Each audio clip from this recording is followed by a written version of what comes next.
Mga kababayan nating seniors, kung kayo ay 60 o 65 pataas, dapat ninyong marinig ang mga balitang ito. Huwag ninyong pahayaang mawala sa inyo ang mga benefit na dapat ninyong natatanggap ngayong taong ito. Ako si Host Name at sa loob ng 2 dekada ko ng pagtrabaho sa Government Benefits Counseling, hindi ko pa nakita ang ganitong malaking pagbabago sa pension system. Ngayong Setyembre 2025, may napakalaking announcement ang SSS na magsisimula na ang pinakamalaking pension reform program sa kasaysayan ng Pilipinas. Hindi lang basta dagdag ang makakakuha ninyo. May 14,000 piso na special bonus na ibibigay, pati na rin ang Universal Social Pension na magkakahalaga ng 1,000 piso kada buwan para sa lahat ng qualified seniors. Pero hindi lahat ay naaalam na may mga kondisyon at deadline na dapat sundin.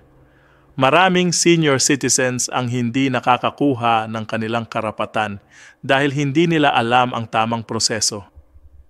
Sa video na ito, tutulungan ko kayong makuha lahat ng benefits na nararapat sa inyo, pati na rin ang mga hidden benefits na hindi masyadong pinag-uusapan. Kaya maging handa na kayong mag-notes dahil ang mga impormasyon na ibibahagi ko sa inyo ay magbabago sa inyong buhay. Simulan natin sa pinakamalaking balita, ang SSS Historic Pension Reform Program na nagsimula na ngayong Setyembre 2025. Ang SSS ay nag-announce ng 3 taong pension increase na makikinabang sa lahat ng uri ng pensioners. Ang ibig sabihin nito, hindi lang ang mga regular retirees ang makakakuha ng dagdag, pati na rin ang mga survivor beneficiaries, disability pensioners, at lahat ng nasa SSS pension system. Ang special bonus na 14,000 piso ay hindi isang beses lang na bigay. Ito ay parte ng comprehensive package na may 3 yugto. Sa unang yugto, na ngayong 2025, makakakuha kayo ng dagdag na 2,200 piso kada buwan sa inyong existing pensyon. Kung ang normal pensyon ninyo ay 8,000 piso, magiging 10,000 at 200 piso na ito. Sa pangalawang yugto, sa 2026, may additional increase pa ulit, at sa pangatlong yugto sa 2027, may final adjustment na maglo-lock-in sa permanent na mas mataas na pension rate. Ang 14,000 piso na bonus ay ang cumulative na dagdag na makakakuha ninyo sa unang taon ng program. Ngayon, pag-usapan natin ang Universal Social Pension na pinakamalaking game changer para sa mga seniors. Ang DSWD ay nag-announce na ang social pension para sa indigent senior citizens ay naging 1,000 piso buwanang stipend starting February 2024. Pero ang hindi alam ng karamihan ay may mga changes pa rin na nangyayari sa eligibility requirements. Ang mga beneficiaries ay nakakatanggap ng 3,000 piso every quarter, 1,000 piso per month, na karaniwang inidistribute sa payout centers na may tulong ng barangay. Ang malaking tanong ng marami, sino ba ang qualified? Hindi totoo ang mga nababasa ninyo sa Facebook na lahat ng seniors ay makakakuha. Ang DSWD ay nag-clarify na ang criteria para sa Social Pension for Indigent Senior Citizens Program ay para sa mga indigent seniors lamang. Ang ibig sabihin, kailangan kayong ma-assess bilang mahirap o walang sapat na income source. Para sa mga SSS pensioners, may isa pang hidden benefit na hindi masyadong alam, ang 13th month pension. Lahat ng active SSS at GSIS retirees, kasama na ang survivors at dependents, ay qualified basta regular silang nakatanggap ng monthly pensions. Ito ay automatic na ibibigay tuwing Disyembre, equivalent sa 1 buwan ng inyong regular pension. Kung ang pension ninyo ay 10,000 piso, makakakuha kayo ng additional 10,000 piso sa Disyembre. Pero may mga cases na hindi na ibibigay ito sa iba dahil sa technical issues sa database.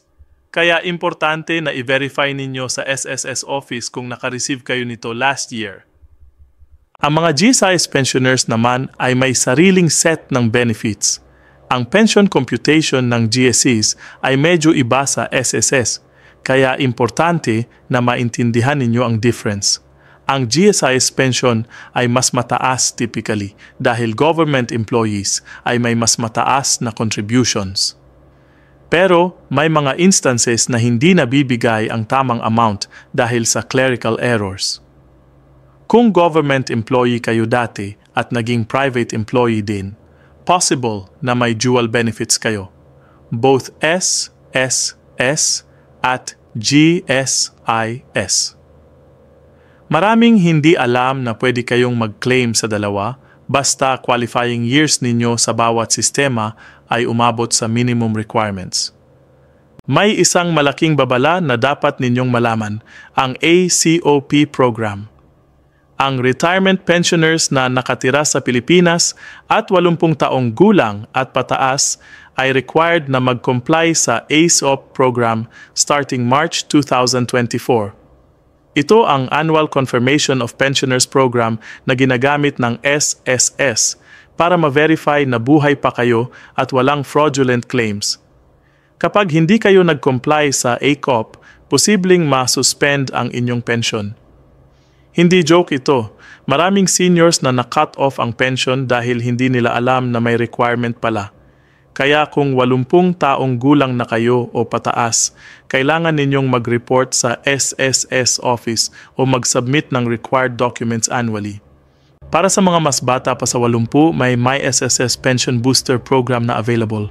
Ang SSS ay nag-offer ng savings scheme na secured, tax-free at affordable na tinatawag na MySSS Pension Booster.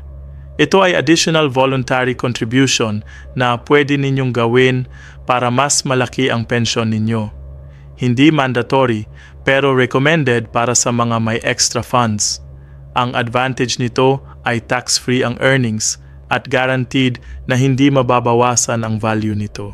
Ngayon, pag-usapan natin ang mga practical na tips para hindi ninyo mawala ang mga benefits na ito. Una, palaging i-update ang inyong contact information sa SSS at GSIS. Maraming pension adjustments na hindi natatanggap ng seniors dahil expired na ang mailing address nila. Pangalawa, mag-enroll sa direct deposit o bank transfer. Mas secure ito kaysa sa check na pwedeng manakaw o mawala sa koreo. Pangatlo, i-verify ninyo ang inyong pension computation.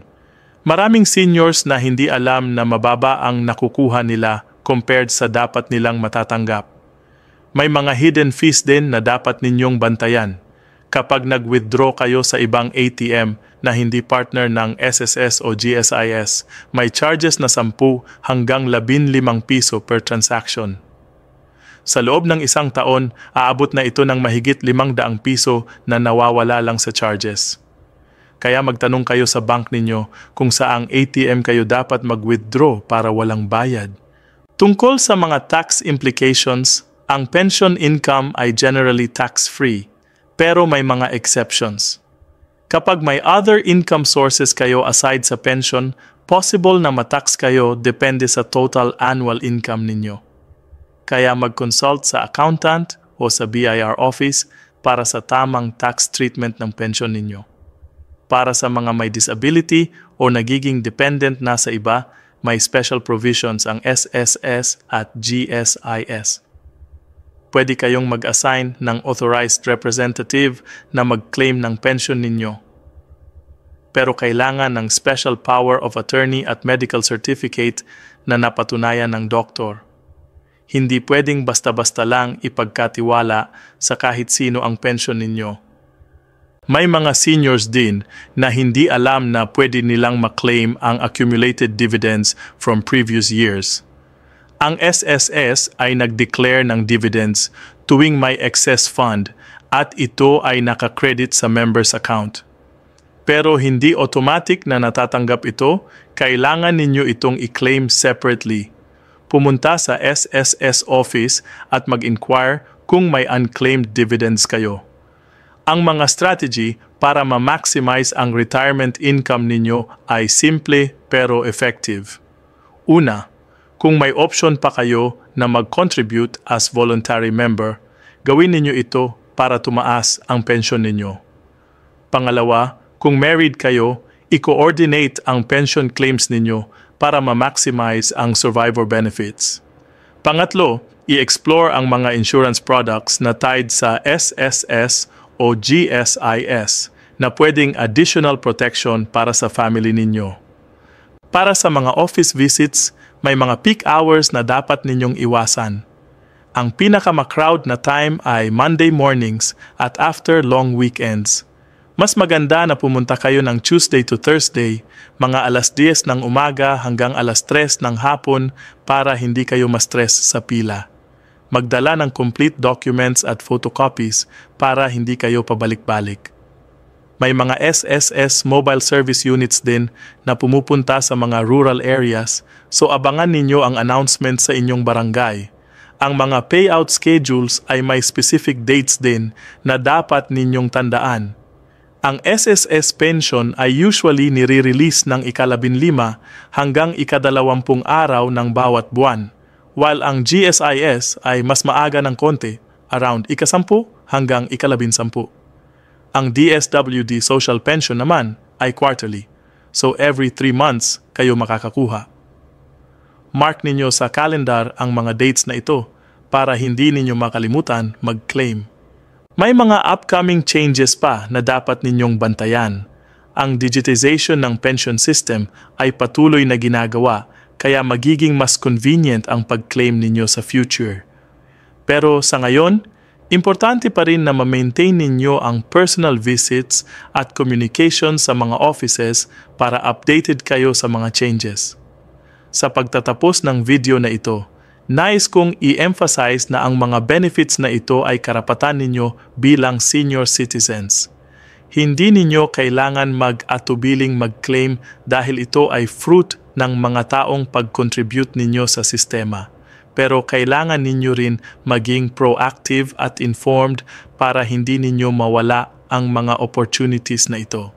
I-share ninyo ang video na ito sa inyong mga kaibigan at kapamilyang senior citizens para sama-sama nating makuha ang lahat ng benefits na nararapat sa atin. Salamat sa pakikinig at hanggang sa susunod naming pagkikita. Maging vigilant at huwag hayaang mawala sa inyo ang inyong mga karapatan bilang respected seniors ng ating bansa.